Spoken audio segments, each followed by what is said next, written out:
4 is about finding the slope of a line. The slope of a non-vertical line is the number of units that it rises or falls for each unit of horizontal change from left to right. Another way to say this is that slope equals rise over run. Now, a couple ways to remember that is it happens to be alphabetical. Rise happens before run. Another way I've heard is you want the sun to rise before you go for a run. Another way to look at it is you're going to go, the rise is up and the run is over. Whichever way you use to remember, slope equals rise over run. 2 points on a line are all that is needed to find its slope. So moving on. To find the slope of a line, you're going to use m, which represents slope, equals rise over run. Now, it says that rise is the change in y and run is the change in x. You're going to notice that the way that you see it notated most times is y2 minus y1 over x2 minus x1. And that means when you see these two coordinate points, here is the first set of points, here is the second set of points.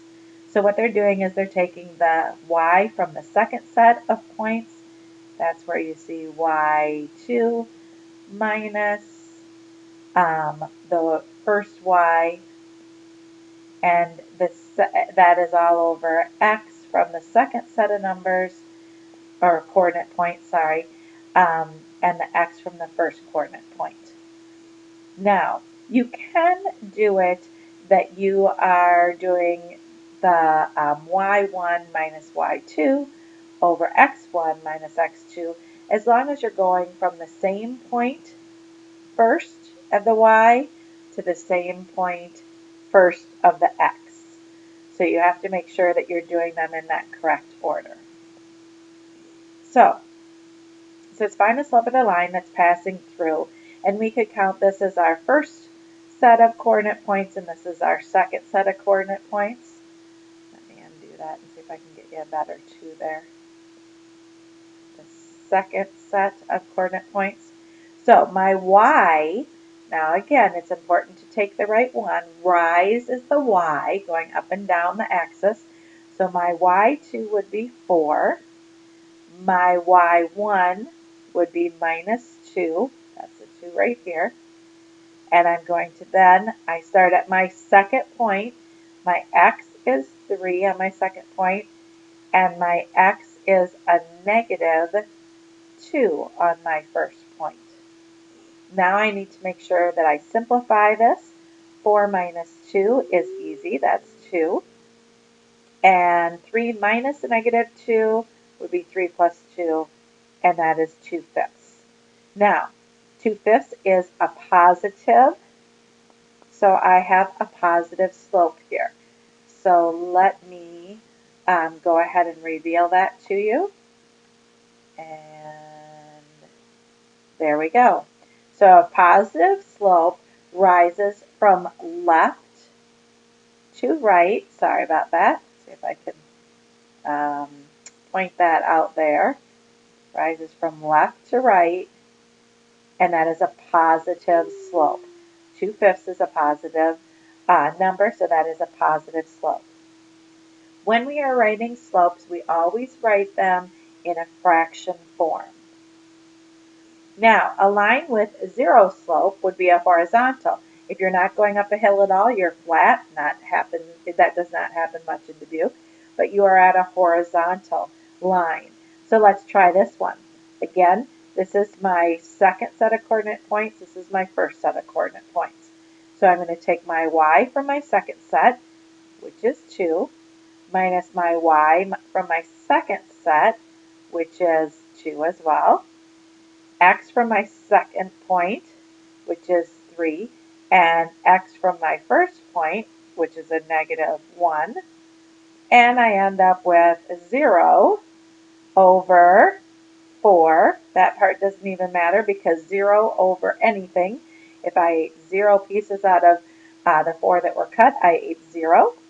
So my slope this time is that m is equal to 0. If m is equal to 0, that means that I have a horizontal line. So in this case, there are my 2 coordinate points that were listed for me. And you can see when I connect them, they connect with a horizontal line or no slope. Moving on to example 3, a line with a negative slope. Okay, and we'll see what that one looks like. Here is my second set of coordinate points, my first coordinate points. So I'm going to take my y, negative 3. I'm going to find the difference between my y, so subtract 0. And then my x in the second set is 3, minus my x in the first one is also 0. Negative 3 minus 0 would still be negative 3. 3 minus 0 would equal 3. I can reduce that to negative 1 over 1, or m equals a negative slope. When I see that negative slope here, I'm going to see a negative slope. A negative slope, the line falls from left to right. If I'm reading this from left to right, it's falling. That means it's a negative. So the same way that we read, we're going to come across a coordinate plane. So we're going to read from left to right. If it's a positive slope, so I'm reading from left to right. If it's a positive slope, I have to go up the hill. If it's a horizontal, I stay flat. And if it's a negative slope, I go down the hill. All right. Moving on to example 4. This time, we're going to have a vertical line. So let's figure out our slope again. I'm going to go to my second point. Y is 1 minus my first point. Y is 4. I'm going to go to my second point. X is 2 minus my first point. X is also 2. 1 minus 4 is negative 3, but that's going to be over 0. That means that that is undefined. I can't have any pieces if I have 0 pi's. So that is an undefined slope. And when you look at this, you're going to notice why we call it undefined. The slope goes straight up and down. Okay? It is a vertical line. Now, if we were walking again, we're walking along, we can't just all of a sudden shoot, scoot into the sky, or shoot, sink into the ground. We have to either climb a hill, go down a hill, or be walking flat. So this is an undefined slope. It cannot happen. It's an undefined slope. All right, so here are the classifications of the slopes.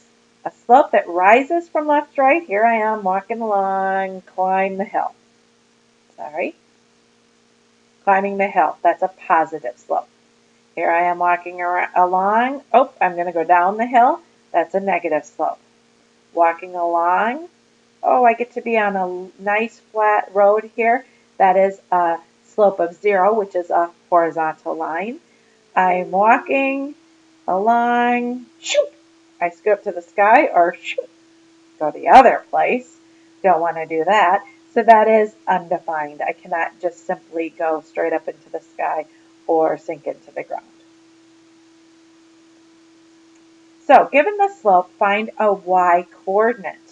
So it says find the value of y so that the line passing through the points negative 2, 1, and 4y has a slope of 2/3. So let's go ahead and write our formula for slope. Let's try writing it so we can read it. That might help you a little bit. So slope equals, and we're going to stick with the y from the second coordinate point, y from our first coordinate point, find the difference, x from our second coordinate point minus x from our first coordinate point. So let's look and see what we have here.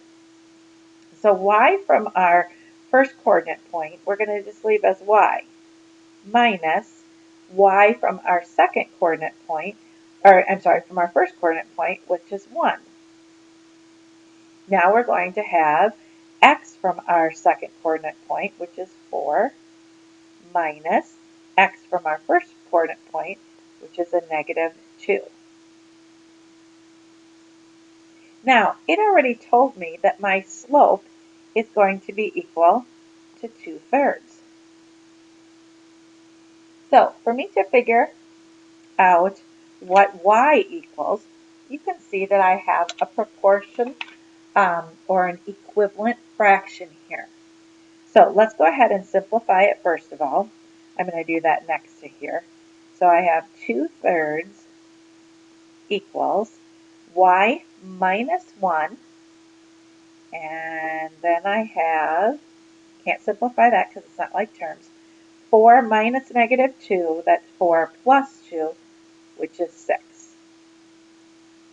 Now I could do this as cross product, or I could do this as getting rid of my denominator here. So if I did it cross product, I would have 12 equals 3 times the quantity y minus 1. I would then have 12 equals 3y minus 3. Add 3 to both sides. I'm going to end up with 15 equals 3y. Sorry, I'm running out of room. So y equals 5. Now, I could also do it where I multiply both sides. I'm going to go ahead and get rid of this first one here. All right, so if I do it, whoops, let's get back to my pen. I'll do this one in green. If I'm going to go ahead and solve by getting my variable by itself like we have been doing, I want to multiply both sides by 6. I have enough room here. Oops, give me a little 6. That would get me y minus 1 equals, I can reduce this, 3 goes into 3 once, 3 goes into 6 twice, 2 times 2 equals 4. So I have 4 equals y minus 1. I'm going to add 1 to both sides, and I'm going to end up with y equals 5. In either case, I end up with y equals 5. Now let's see what that looks like on a graph to see if that is correct.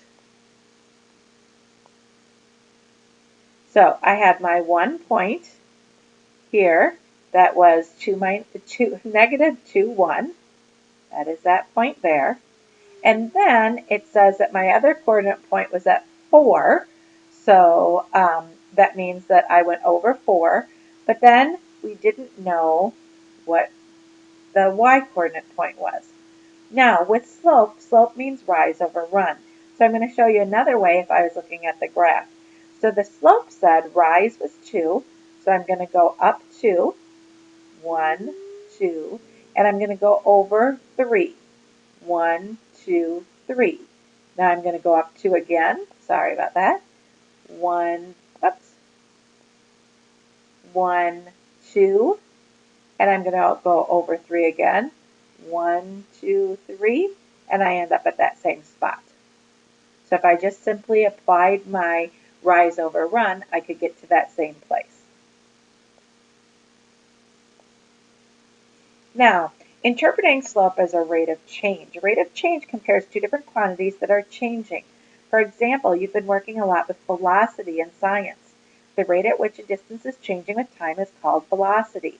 Slope provides an important way of visualizing a rate of change. So this time we only have, we're not in a coordinate plane, we only have an x-axis and a y-axis because we have a graph here. Now you're going to notice that this is I'm going to change my pen here so it shows a little bit better. Tried to trace that for you. You're going to notice that when I plotted those points, I found that it was a negative slope. Let's read what we're talking about. You are parachuting at time t equals 0 seconds. You open your chute at height 2,500 feet. above the ground. At time 35 seconds, you are at height 2,115 feet. What is your rate of change in height? So we have two coordinate points here. So they're going to go ahead and find the change in the height by the rate of change. So we're going to do the same thing we have been doing. We're going to take our y, this is our second point. This is where we first started, our first point. So on the next screen here, I ran out of room. So I was at 2,500, and that was at 11 feet per second. So when I found that out, I was going at a rate of about 227 seconds. So again, all we did here was just apply real numbers. Here's my x2 and my y2.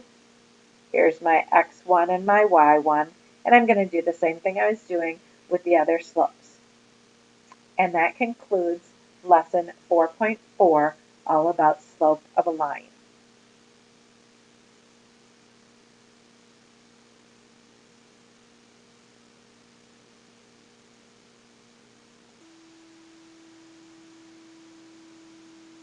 My goodness. I'm going to move to the actual screen.